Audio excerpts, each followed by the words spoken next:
Real esoteric spirituality without all of the fluff, without all of the nonsense.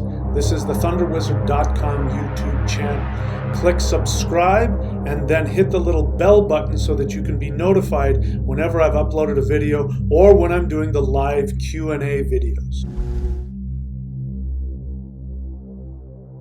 Good evening, Thunder Wizards. So I just tried going live a second ago and it just stopped on me for some strange reason, but seems to be working now. Okay, so we are going to talk further about why do the gods need the dwarves to make their magical items. Kombucha. And so we got through about halfway through the myth called Loki's Wager with the Dwarves, which is from the Prose Edda. And as you know, my belief about mythology is that mythology, true mythology, is channeled information from the gods, the ancestors, the elves, spirits, however you want to look at it. It is channeled information that is timeless. And the mythology works on multiple levels.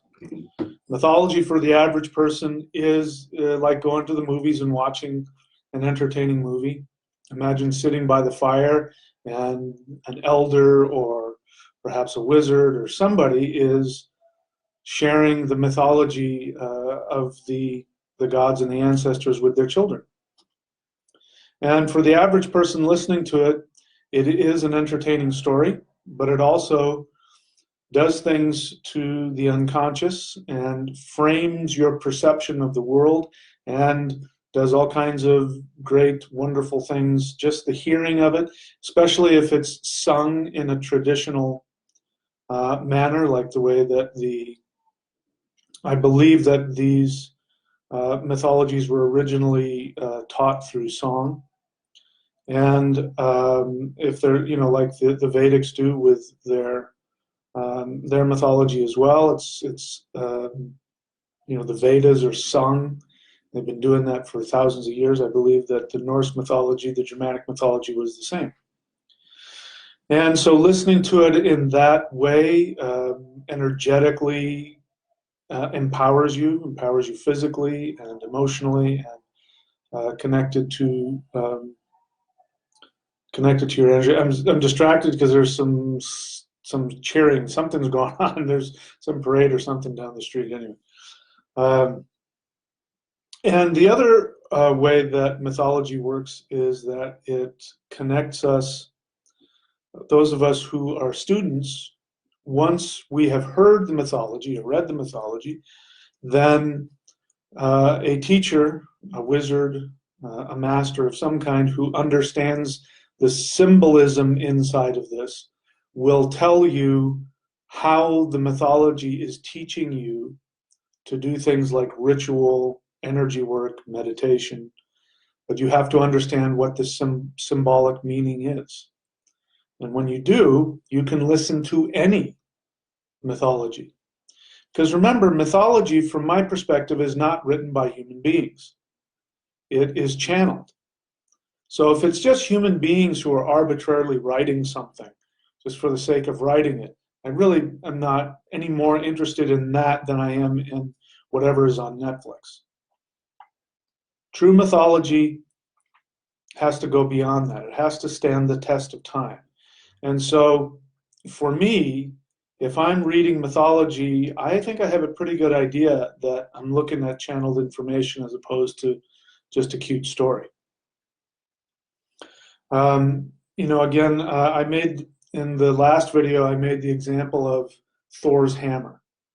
And I was saying that all of the details in true mythology have a meaning. And if you understand the meaning, you can then apply that to be able to do magic and ritual. They're little hints that are given by the gods and the ancestors to give you actual magical powers. And I find it frustrating because in our modern society, we've got people, of course, we don't live in a pre-Christian society any longer, and people have to be taught how to think in the ways that our ancestors thought. And so when you take a modern person who's coming straight out of modern society, probably, is coming from some Abrahamic tradition, and they try and read the mythology, they read it with the same way that they read the newspaper. They don't, even now, you can't even believe the newspaper because you're constantly told all the time that everything is fake news. And there really is fake news out there, and there's real news, and you don't know which one is which because you're constantly being told you can't trust anything. That's another subject. But what I was pointing out is that, I was flipping through and Wikipedia, somebody said, well, I think the reason why Thor needs to wear his iron gloves is because the handle is short on his hammer. And I went off about how ridiculous that was and how somebody can just arbitrarily throw that in there just to try and explain it. And somebody very kindly wrote back and said, well, the reason for that is because if a hammer has a short handle, when you're using it, you might bruise your knuckles. Those are my words, but that was and I thought to myself, well, that makes sense for a human. A human doesn't want to do that. But this is Thor, and according to the mythology, Thor is the strongest of gods and men. He's stronger than all of the gods. So I seriously doubt that Thor needs gloves in order to protect his knuckles from getting bruised. I really don't think that's what's going on with him. But again, it just shows that that's, again, we're projecting human values onto spiritual concepts, which our ancestors didn't do. And then I went further to say that, that kind of doesn't make sense because, again, they're metal gloves. So if he has to worry about bruising his knuckles, then he's going to have to worry about not electrocuting himself. So the last thing he would want to do is wear metal gloves. He would wear rubber gloves or something like that. It means that you got to change the way that you think about these things. And you don't have to try too hard. You don't have to, over-intellectualize it. You have to live in this world of shamanism. And then you'll be able to see things on a different level. So I'm sharing with you my experience and my understandings of the mythology. So we're going to get through the rest of it. The rest of the myth, Loki's wager with the dwarves. So if you're not, go very quickly. I'll read all the way up to this point, and I won't comment on it because I commented on it for like 2 hours last time. So this is Loki's wager with the dwarves. It starts off with the question, why is gold called Sif's hair? And Sif, as you know, is the wife of Thor. And Loki had once craftily cut all the hair off of Sif. I'm reading now. But when Thor found it out, he seized Loki and would have broken every bone in him, had he not pledged himself with an oath to get the swarthy elves to make for Sif a hair of gold that should grow like other hair. Then went Loki to the dwarves that are called Ivald's sons. Ivald means the Lord of Transformation. Dwarves that are called Ivald's sons, and they made the hair and Skidbladnir and the spear that Odin owned and is called Gungnir. Thereupon Loki wagered his head with the dwarf, who commanded Brok that his brother Sindri would not be able to make 3 other treasures equally as good as these were. But when they came to the smith, Sindri laid a pigskin in the furnace and requested Brok to blow the bellows, and not to stop blowing before he, Sindri, had taken out of the furnace what he had put into it. As soon, however, as Sindri had gone out of the smithy and Brok was blowing, a fly landed on his hand and stung him. But he kept on blowing as before until the smith had taken the work out of the furnace. That was now a boar, and its bristles were of gold. Thereupon he laid gold in the furnace and requested Brok to blow and not stop plying the bellows before he came back. He went out, but then came the fly and landed on his neck and stung him still worse. But he continued to work the bellows until the smith took out of the furnace the gold ring called Draupnir. Then Sindri placed iron in the furnace and requested Brok to work the bellows, adding that otherwise all would be worthless. Now the fly landed between his eyes and stung his eyelids, and as the blood ran down into his eyes so that he could not see, he let go of the bellows just for a moment and drove the fly away with his hands. Then the smith came back and said that all that lay in the furnace came near being entirely spoiled. Thereupon he took a hammer out of the furnace. All of these treasures he then placed in the hands of his brother Brok and bade him go with Loki to Asgard to fetch the wager. When Loki and Brok brought forth the treasures, the gods seated themselves upon their doomsteads. It was agreed to abide by the decision which should be pronounced by Odin, Thor, and Frey. Loki gave to Odin the spear Gungnir, to Thor the hair, which Sif was to have, and to Frey Skidbladnir. And he described the qualities of all these treasures, stating that the spear would never miss its mark, that the hair would grow as soon as it was placed on Sif's head, and that Skidbladnir would always have a fair wind as soon as the sails were hoisted, no matter where its owner desired to go. Besides, the ship could be folded together like a napkin and be carried in his pocket if he desired. All right, so that's where we ended, and I started babbling about something. I don't remember what I started babbling about, but I was starting to talk about the ship for Frey. So I was telling you that Frey's name is just the Germanic pronunciation of the Proto-Indo-European root word pra. And you see this in language: progenitor, pronounce, project,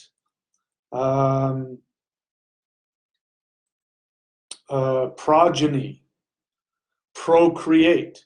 This is that same root of pra. Pra means to expand. And originally, the core meaning had to do with expansion of procreation. So this is who Frey is. When people called upon Frey, they were calling upon the power of the expansion of procreation, the expansion of life. So I said that there's a difference between Frey and Freyja. Freyja is simply the Germanic pronunciation of that same root, praja. Praja means the energy, the Shakti of pra. So Frey and Freyja are both brother and sister, as well as husband and wife. They are two sides of the same essence of procreation. One is the masculine and one is the feminine. Now, I talked about how the difference between the male and the female mind work is that the masculine mind is seeking to explore, seeking to conquer. And you know this, by the way, men, when they come home and park their cars, they always park with the nose out. They back in. They back in because they're already thinking about when they're going to get up in the morning and get in their car and go. Because that's how we're wired. We're wired to go and do stuff. Women, the way they park their cars, they just drive head in and get out of the car because their destination is to come home. They're not thinking about tomorrow. They're thinking about I'm home now, and creating and nesting and interacting. And because the feminine seeks to connect to the illusion of earth, to create, to procreate, to create families, whereas the masculine is seeking to go out and experience and adventure. So this ship connected to Frey is important because that's for him. Why? Because he's the masculine aspect of procreation. And so what does he want to do? He wants to sail the seas. Now, you haven't heard me talk about it recently, but if you go and watch the video, and if you listen to the podcast, which I haven't made in years, where I talk about what's the name of that, the myth where Thor is interrogating the dwarf who's trying to marry his daughter, I believe. And he ends up outwitting him, and the dwarf ends up being turned to stone because he keeps him all night asking him all these questions. And in that, the dwarf starts explaining everything in the 9 worlds. And what we find out is that the Vanier are connected to wind. That is their element. Their element is wind. So here we have Frey, a Vanier. He's given a ship that has a good wind that will take you wherever you want to go. And on top of that, you can fold the ship up and put it in your pocket. Take it with you wherever you go. Now, this is important. What is that? When you think about that, what does that mean? Why is that something special? It's special because Frey also represents earthly fulfillment of desires.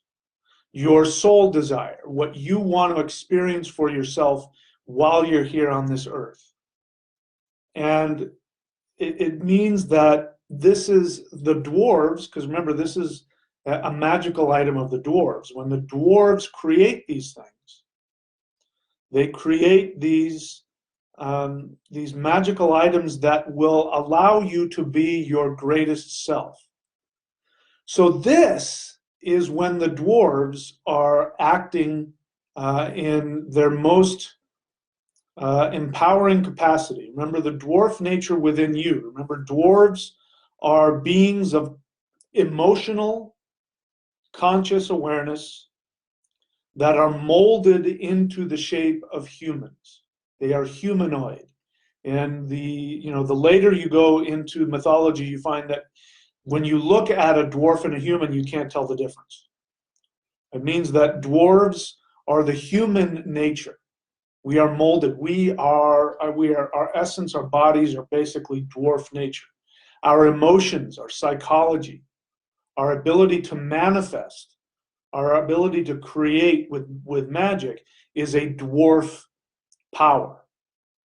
The difference between humans and dwarves is that humans are man, and man means mind. What is mind? Mind is the same word for moon. Man and moon mean the same thing. Mind and moon are originally the same word. So we call humans the moon. Why do we do that? Because the moon reflects the sun. It's saying that a human being is the highest awareness of the dwarf nature that is able to reflect the power of the soul, because the soul, Saul, means sun. S-O-U-L means sun. The soul in your body is the sun of your being. So to be man means that you reflect that with your mind, not your intellect. That's something else. Your mind, your meditative mind. Dwarves don't have this. Dwarves are emotional impulses. They are psychological impulses, and they are made up of life force energy, and emotion is in fact conscious forms of life force energy. Okay? So these are the beings that are creating this. And so when in this myth we have Loki. Loki represents transformation. He represents that we don't transform unless we are motivated by pleasure. All of these things that Loki is bringing to the gods are things that they want. In fact, it's not only things that they want, it's things that they are.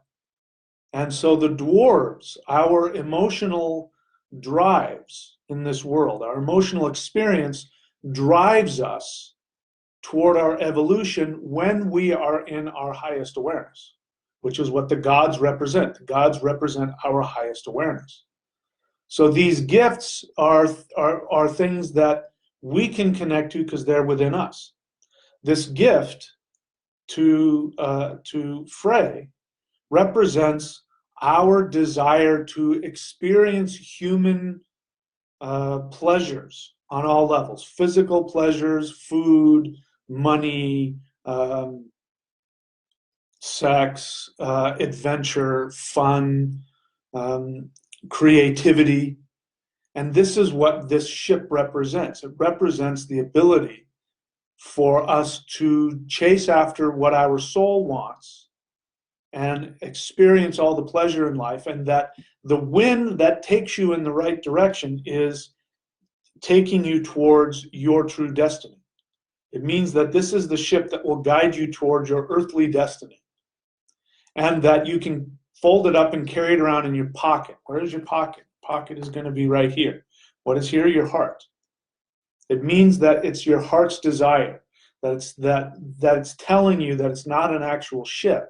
It's that your heart's desire will always blow you in the direction of where you want to go. And that this is a power that we have through our desire, the masculine aspect, to go and experience the world. This is what we're doing. Let me get my phone. I'm a little distracted by the text that's there, and we'll keep going.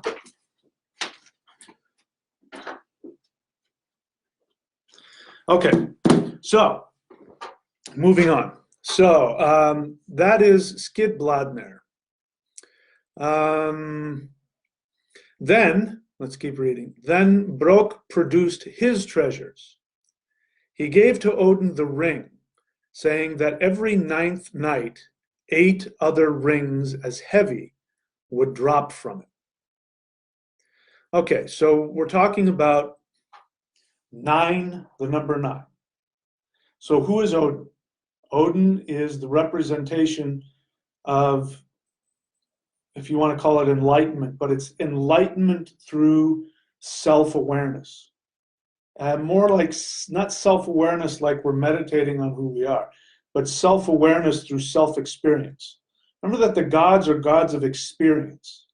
We, in our modern times, we have this idea that enlightenment is, we're somehow disconnected.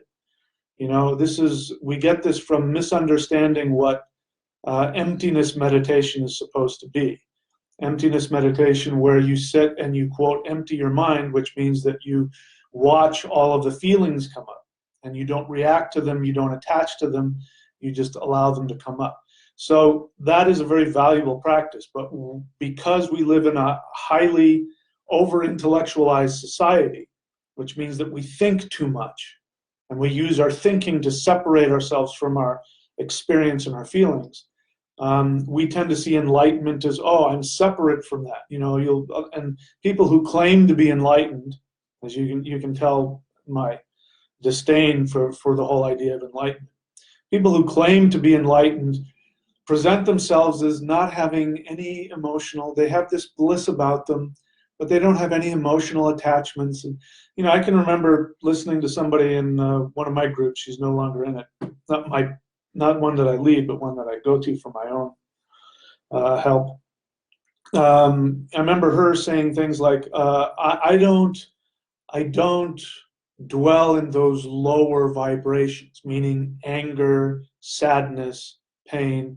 And I called her on it, and I said, that's bullshit. You're just denying your feelings. There's nothing enlightened about distancing yourself from your pain. In fact, enlightenment, if there is such a thing, would be to acknowledge all of your feelings and be in them and experience them, to be able to voice them, be honest about them, without having to take action one way or another, and to be able to choose how you want to act or not act based on those feelings. But simply denying that you have them is just that, it's denial. And as it turns out, she was one of the most angry people I'd ever met, and she really disliked me. And she would just fly off the handle and just say all these really horrible things to me, because I represented all kinds of things to her. So she proved the point for me, which was that, you know, pretending that you're above it all does not at all mean enlightenment. The gods in the ancient mythology are gods of experience. They're not gods of, you know, like the Christian gods, even to some extent Buddhism, you know, tends to be all about overthinking things and distancing yourself from your feelings. And anyway, as you can tell, I could go on and on about that. So we're talking here about Odin, who is the representation of the highest fulfillment of all of our capacities. This is why Odin has the ability with Sleipnir, Slipper, to go to all of the 9 worlds. And what are all of the 9 worlds? All of the 9 worlds are the 9 aspects of yourself. And you can look at the 9 worlds externally, which they do exist, and then you can look at the internal 9 worlds as well. They are one and the same. The external 9 worlds are nothing more than the projection of your own internal 9 world experience. And the 9 worlds are, you've got your super ego, which would be in Asgard. You have your let's see, where do we have next? Then we have your ego, which would be the West in the giant home. You have your subconscious mind, which is the Southwest, the dwarf home. You have your physical energy body, which would be the South, the realm of the fire.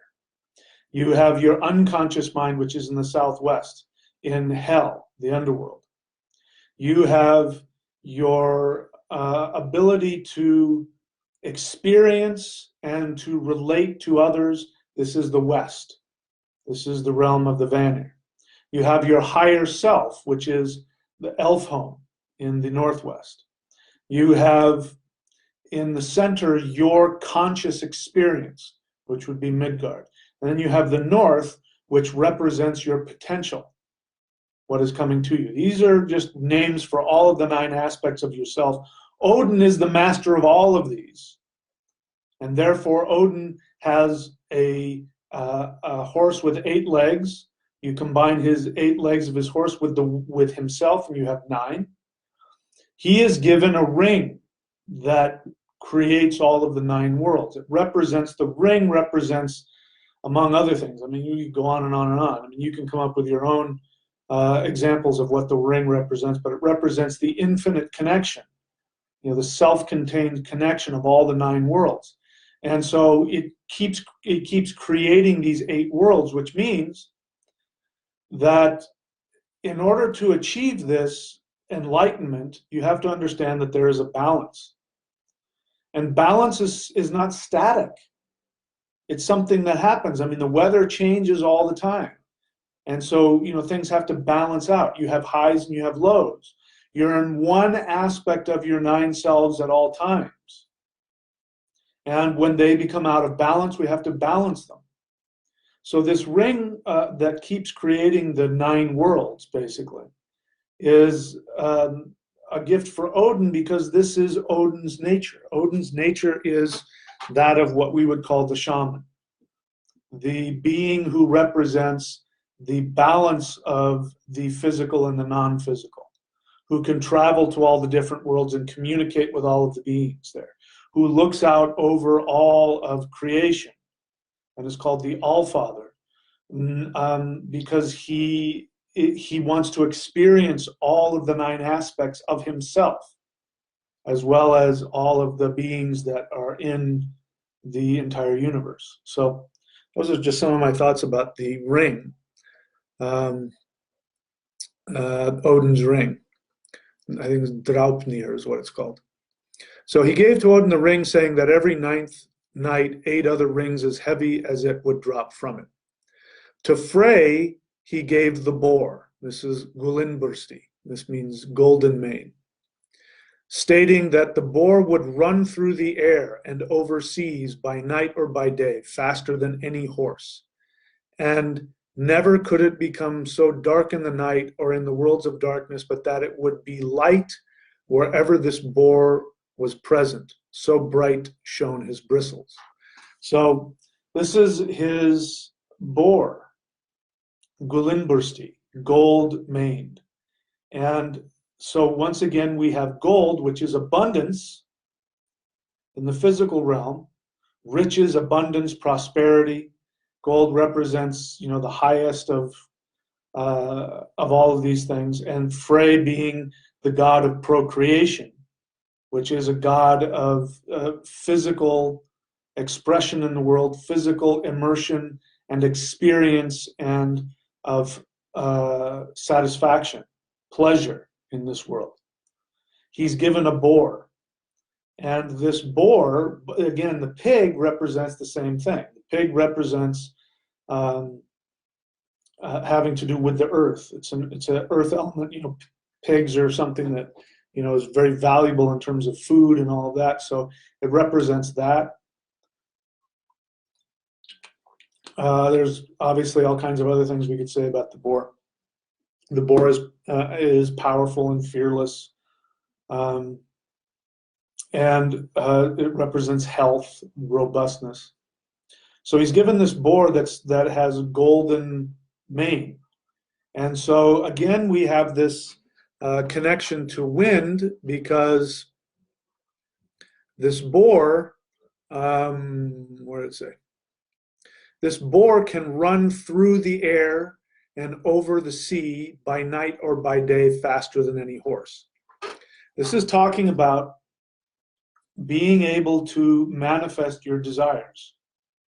Wind represents thought. And so it means that this boar can go and manifest your thoughts as quickly as you can think about it. It also means that when you're connected to your desires in a healthy way, it means that you can navigate all of the crazy thoughts in your head, because it will fly through the air with the clouds, which are your thoughts. It will also run across water. Water represents your emotions. So most of the time, if you're out in the middle of the ocean, unless you have a boat, you're going to drown. Whenever you have dreams that you're drowning, it means that you are overwhelmed by your emotions and by your instincts. And so this boar has the ability to run across the water, which means to help you to navigate through your thoughts and your feelings. To do what? Achieve your desire. No matter how dark it is, when you get confused in the middle of the night, the gold on his mane shines so brightly that it illuminates everything. It means that this is a way for you to experience your desires and know that your desires are not something wrong or evil or stupid or sinful, but that your true desires of your heart, of your soul, will light your way through the dark and confusing times of your life. When you don't know what else to do, you ask yourself, you listen to your heart, and you say, what is it that makes me happy? What do I want? And then go do it. And so Frey represents that. Frey represents us being able to embrace all of our true desires and wanting to fulfill them. This is a good thing, not a bad thing. All right.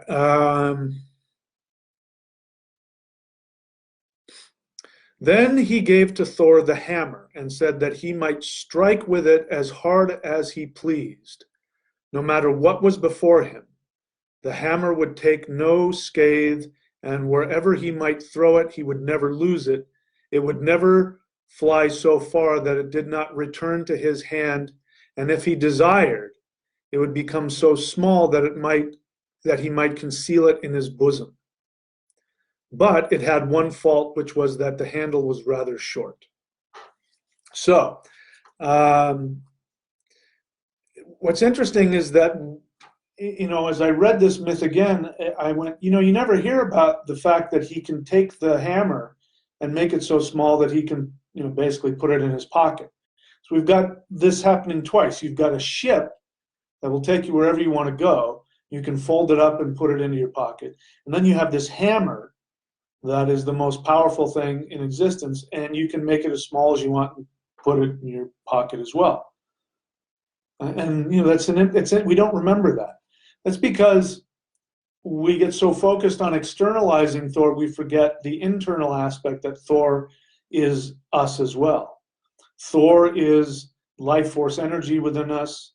Thor is mental evolution, the actual brain, the brain evolving to think on deeper levels. The aspect of Jupiter which takes concepts that are so deep that we can't put them into words and allows us to actually think them through, to understand them, to comprehend. So the difference between Mercury and Jupiter, Mercury is the intellect. The intellect is what I'm using right now to put into words spiritual concepts. And ideally, you have the intellect working with the spirit, working with Jupiter, in order to be able to put into words concepts that are deeper than words. This is what the true teacher does, the merging of the mind and the intellect. And Thunar, his name Thunar, means Lord of the Mind, Lord of the drop of water, Lord of the lunar essence, Lord of the mind. And again, mind is not intellect, but without having a powerful mind and wisdom, your intellect is useless. Anyway, so his hammer that would never take any scathe, in other words, you couldn't damage it, and that you could destroy anything in your way. Now, what's interesting here is you find out that Thor represents your highest boundaries on a personal and emotional and identity level. The direction for Thor is the east. The east is the realm of the giants. The giants, the reason why Thor fights the giants is because the thirst giants, like the kind of cyclops giants that walk around and, step on houses and bite people's heads off. This represents having no boundaries. Because these are beings that don't even recognize that anything else has boundaries. That's why they're so destructive. It represents our personal desire for our own narcissism, where we just go after what we want and we don't take anybody else's boundaries into acknowledgement. We don't have any empathy. We don't connect with others. But we have to have that. We have to have that aspect, because if we didn't, we wouldn't go and accomplish our lives. We wouldn't go and learn. And we have to be limited identities in this world in order to experience that. We have to have a balance. So to balance out the West, the East, you have the West. On the East represents the ether, which is inhaling of life force. But if you keep inhaling, then you just explode. So there has to be an exhale. We inhale, which is the ether, taking in life force energy, and then we exhale. The exhale is the West. The West is the wind. So the exhale is what is the release of all of that. The East represents our identity, how we give to ourselves.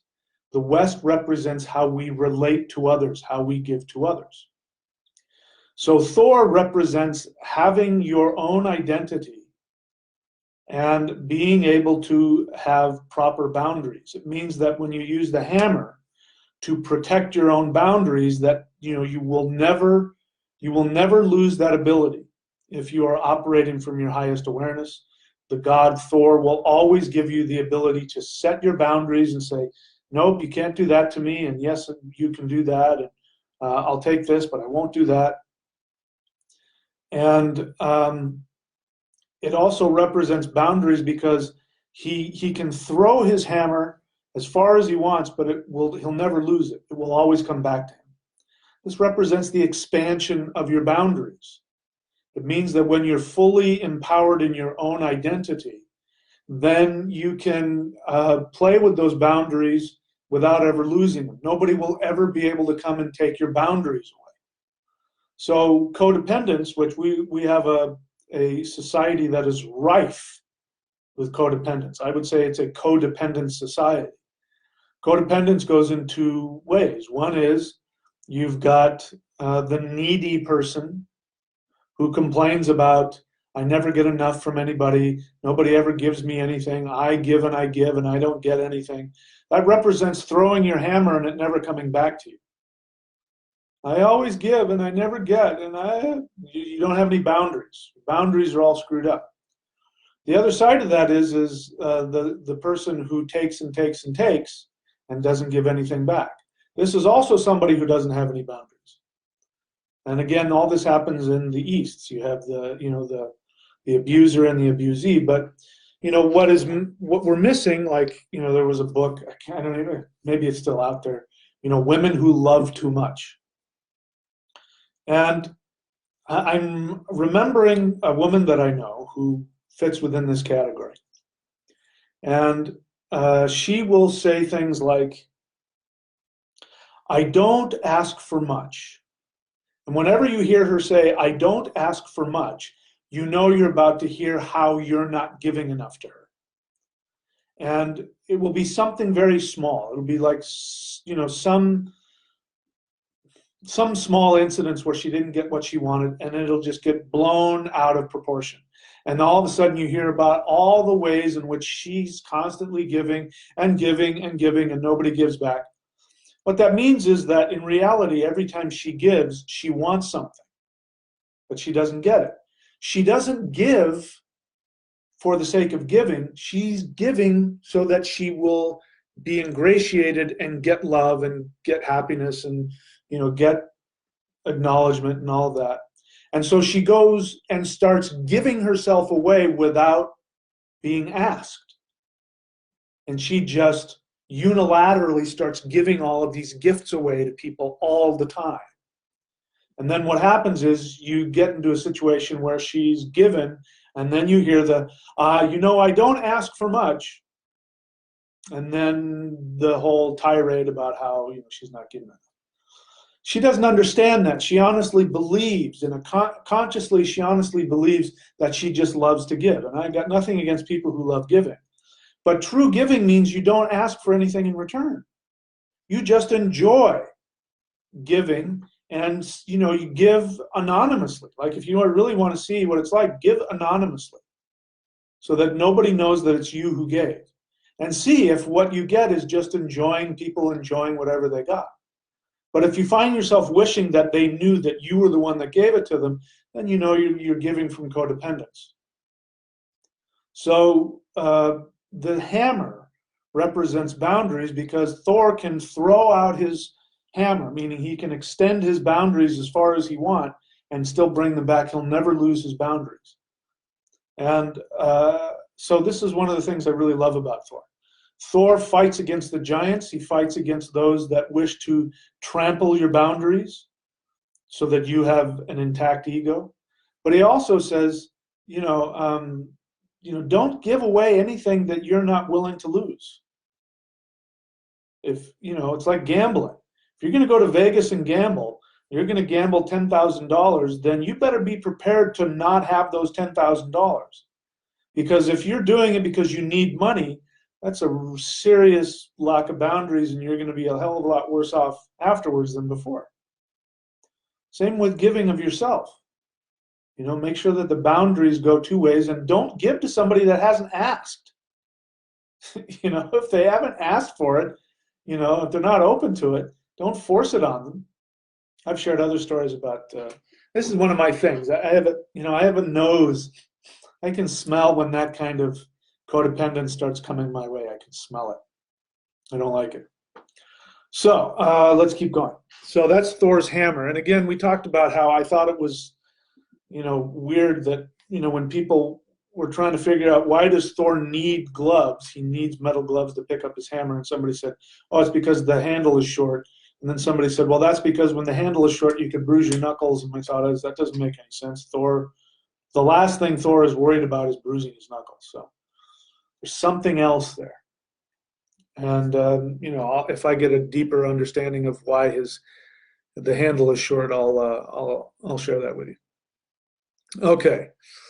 So he gave Thor the hammer and said that he might strike with it as hard as he pleased, no matter what was before him. The hammer would take no scathe, and wherever he might throw it, he would never lose it.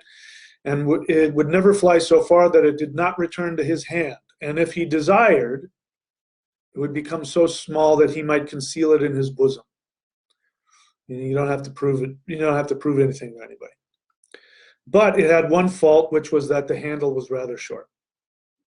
The decision of the gods was that the hammer was the best of all these treasures and the greatest protection against the frost giants. And they declared that the dwarf had fairly won the wager with Loki. Loki had wagered his head. Then Loki offered to ransom his head. The dwarf, in other words, pay me for my head and I'll give it to you. The dwarf answered, saying there was no hope for him on that score, meaning, nope, you made a bet, your head is mine. And then Loki said, take me then, said Loki. But when the dwarf was to seize him, Loki was instantly far away, for he had the shoes with which he could run through the air and over the sea. So let's talk about that for a second. So I told you earlier that, why would Loki even make this wager? And I went so far as to say, again, people don't ask the right questions. And you don't ask the right questions if you are operating from a faulty or incomplete or incorrect assumptions. If you come to any of the mythology about Loki with the assumption that Loki is weak and deceitful and has no honor and is a liar and a cheat and a thief, and if you come with that judgment, you will never understand what Loki's about, because you'll never ask the right questions.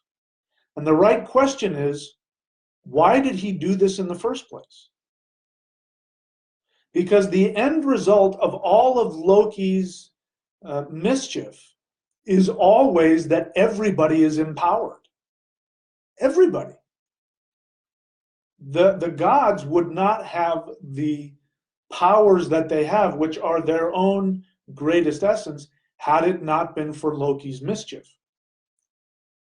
So unless you believe that there's some other being behind things that is manipulating Loki to do things, which is kind of the Abrahamic tradition, which says that, the devil, works for God's good, that God doesn't allow the devil to do anything unless it's for his glory. And I don't buy that for a second. That's ridiculous nonsense. But then we have to be left with the idea that Loki makes these choices, that Loki is deceitful in a way that's even deeper than we realize, meaning that Loki's deceit is, I am going to be the being that will bring about the evolution of all consciousness. Loki is smart enough to know that, people and gods do not do anything unless they're forced to do it. And they usually will act very quickly when something that's important or something connected to their desires or their ego is threatened. And when that's the case, they act. And so he manipulates them to act in their own highest awareness. And he is willing to be the bad guy. He's willing to take on, the persona of being the deceitful one and the mischievous and the weak. Because once you've got him, once you're judging him like that, he can use that then to go and manipulate the situation so that you will reach your highest awareness, which means you will face the most challenging difficulties that you can. We don't grow unless we have to. We just don't. And so he creates those scenarios where we have to grow. So it is my contention that logically, just thinking about it logically, again, why would he do this? Why would he get himself into this problem? Is because he chose to do that. He chose to, it was his plan when he went and stole, because it says here, Loki had once craftily cut all the hair off of Sif. He was very crafty about it. He thought about it ahead of time, because he knew of all of the gods, he knew that Thor would be the quickest to respond. If anything, the short handle probably represents a short fuse. And what the gods are saying is, when it comes to defending your boundaries, having a short fuse, meaning acting immediately to defend your boundaries, is a good thing. So again, Loki would have been behind the scenes, biting the guy's eyes so that he didn't make the handle long enough. He's thinking it all through. Because interestingly enough, the gods say that's the best one, that hammer, that's the best one there is. And they specifically said because it's the best weapon against the frost giants. which represents the ego that's out of control, to defend the ego of the gods and of humans, their identity, their true ego, their true self. So this is all Loki's doing, and Loki is your best friend. Otherwise, you're a victim, and it still doesn't make any sense. How can this person who, if you see him this way, if he has no morals and he has no integrity and no sense of self, and he's just this weak, selfish, deceitful, whatever, why would he do this? Why would he willingly put himself in danger? Because this is what he does. He then creates this wager, and he wagers his head. And I talked last time about what that means. I won't get into that now, but it has to do with the connection to the Vedic same aspect, which is Rahu. Rahu is the serpent whose head got cut off. And here Loki is offering his head. But then, when the dwarves, which is your emotional nature, when your emotional nature seeks to take that part of the universe which gives you mastery, because Loki just gave all of these people mastery of themselves. This represents having mastery, which means mastering the universe, being rich and famous and successful. And we have a desire, the dwarves, our emotional nature, we want that. There's never enough. And that's what it represents. When you go to seize that, I want to take that magical essence which will make me the king of the universe so that we can have absolutely everything. He's not there. You can't grab him. You can't hold on to him. And it means that all of these things are here to stimulate our selfish desires so that we go after them.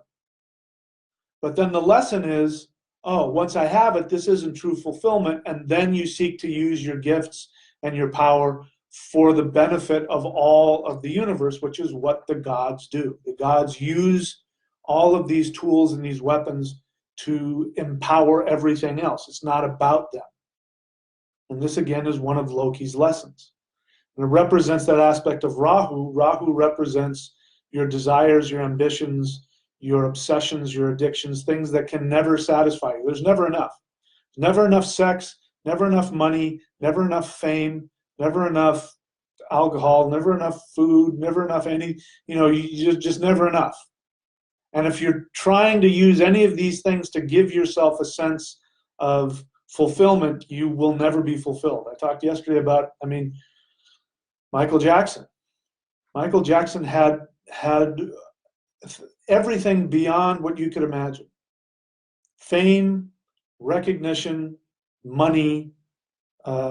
He could have literally anything and everything he wanted.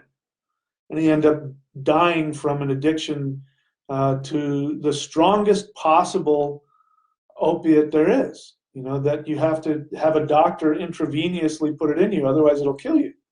It's used in hospitals when people go under for operations. He's so addicted. He's hired a doctor to give this to him just so he can sleep, and he's still awake and still conscious and talking while he's under the influence of it. There's just never enough. It killed him. Nothing's ever going to be enough. So this is why you can't grab onto Loki, because if you could grab onto Loki and tie him up in your room, you would be the king of the universe. He would be able to give you every possible thing you could imagine. But that's not possible, because there's no such thing as that. So all right, so let's see what else we got. I'll try and get through the whole myth in this session. So the decision of the gods was that the hammer was the best of all these treasures and the greatest protection against the frost giants. And they declared that the dwarf had fairly won the wager. Okay, blah, blah, blah. Then, when the dwarf was to seize him, Loki was far away, for he had the shoes with which could run through the air and over the sea. Then the dwarf requested Thor to seize him. Okay, so Thor represents justice, his hammer, boundaries, and Loki is clearly not, operating within boundaries. Loki, the thing about Loki is that not that Loki himself doesn't have good boundaries, but that when you start to obsess over Loki, you start to lose your boundaries. So they're asking Thor to come in and seize him. So then the dwarf requested Thor to seize him, and he did so. Now the dwarf wanted to cut the head off Loki, but Loki said that the head was his, but not the neck, meaning, okay, you can cut off my head is yours, but my head is attached to my neck, and my neck is mine, you can't have that. Right? So he's so crafty, he talks him out of that. And then the dwarf took thread and knife and wanted to pierce holes in Loki's lips so as to sew his mouth together, but the knife would not cut. Then said he, it would be better if he had his brother's awl, and as AWL. And as soon as he named it, the awl was there and pierced Loki's lips. Now sewed Loki's mouth together and broke off the thread at the end of the sewing. The thread with which the mouth of Loki was sewed together is called vartare, a strap. So he didn't get Loki's head, he just got him to stop talking. He just got him to stop talking. So Thor did help him. Thor did. It doesn't say here that he got Loki's head. He just got Loki to stop talking, which means that once you have accomplished your desire, once you have allowed the Loki within you that is going to tempt you based on your ego and your desires, once you have gotten that, you have to stop it. Because otherwise, if you just let Loki talk, nothing will ever be enough. And you have to use your boundaries. So Loki and Thor are very interesting because they work together. Loki and Odin are blood brothers. Loki is the dark side of Odin. Odin and Loki represent a balance of personal identity and boundaries versus expansion of those boundaries. Expanding your boundaries and evolving. And whenever you've got Loki and Thor working together, it represents that. And here we have Loki and Thor working together to keep the dwarf nature satisfied, which is your emotional being, your psychological human essence. Okay? All right, so those are some of my thoughts about that mythology. Let's see if there are any questions. Again, so starting the 29th or the 28th of this month, which is March of 2019, I'm going to be back on YouTube again. I lost my privilege to do live YouTube videos, and that happened because of something I won't get into now. You probably already know about it. But that's going to happen soon, so we'll be cutting these things here on Facebook short. So if you've only seen me on Facebook, then get yourself to my YouTube channel. thunderwizard.com YouTube channel. Get yourself onto that YouTube channel. And then I've got a whole way of taking those questions. By the way, I'm also going to have live Q&A questions on the Patreon channel, which is thunderwizard.com. The actual website, thunderwizard.com, will take you to my Patreon channel. And the Manifestation Mastery course, people who sign up for that or above will get live Q&As, which will be specifically for people who are familiar, who have read the books, who have done the practices, who already know what I'm talking about, so you don't have to ask general questions. You can get right to the heart of it. And that's when you get the kind of interaction that people get who are my apprentices.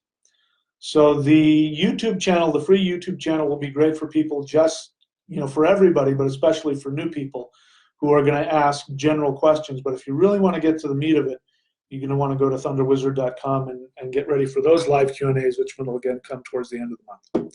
All right, let's see what kind of questions we have here. Again, I'm only going to talk about the questions. So James Moffat, you got a lot of great thoughts. I'm only interested in your question. All right, so coming up here, I don't see a question. Nope.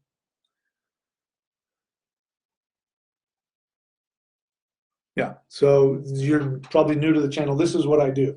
I come and I talk. This isn't really a, here's my opinion, what's your opinion? That's not really what we do here. What I do here is I'm talking, I'm giving my opinion. It's the Thunder Wizard show. I'm interested in people who have questions for me. Questions because they don't understand something and they want my opinion and they want my take on it. So that's what the Q&As are for. I'm not seeing any questions. A lot of opinions. Congratulations, you have them. We all do. Don't see any questions. So if you do have a question, you need to write the word question, because otherwise I assume you're just spouting your opinion, and I'm glad that you have one, but so does everyone else. James Moffat comes down here at the end and says, what do you know of the dragon? So again, it's a very general question, and I've done a lot of videos. So my suggestion to you, sir, is to go onto my YouTube channel, thunderwizard.com, and you can type in on my channel, type in dragon, and then a lot of things will come up and you can hear me go on and on and on about dragons. But specifically, if there's no questions about the mythology, I will cut things short for this evening. I see there's only 3 people on here, so that's great. So again, go to thunderwizard.com YouTube channel. If you want to get access to all of my resources, go to courses. Courses.thunderwizard.com, and then you'll see absolutely everything, all my books, all my DVDs, you know, everything, shamanism courses. I'll say it again, this because I'm gonna record this, and then I'm gonna put this up on the YouTube channel. What I'm suggesting that people do now is make use of the 4 tools that I am making available for you. So to get the most out of everything that I'm teaching, there are 4 tools. The first one is you've got to know what your destination is. Your destination is what your true destiny, your orlog, your dharma, your true soul desire. That will create a map for you in this world, where you are to go in this life. You need your destination and your map. Your map also contains your greatest career. Your career is defined as such. The universe pays you to be your authentic self. Truth is, you got to figure out what that is. So I teach you how to do that. That's your map, your goal, part of your destination. So the second tool is you need a vehicle to get there. The universe is made up of life force energy.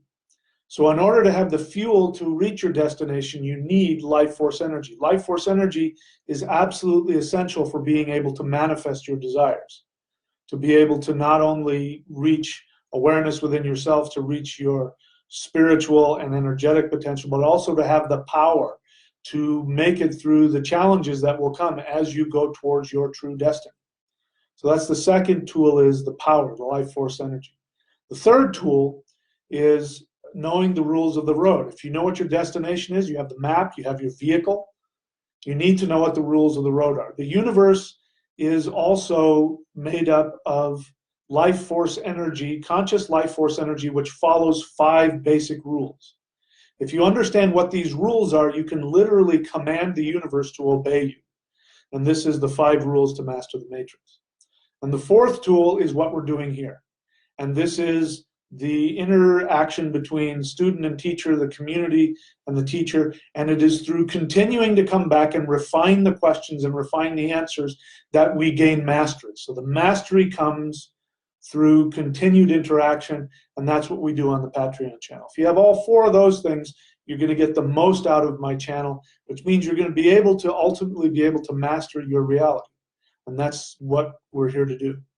And so go to Neo, I'm pointing because after I turn this into a video, it'll be on the top here, neo.thunderwizard.com, and that will take you to where you can get access to those 4 tools. All right, there it is. I don't see any more questions here. Do I see any more questions?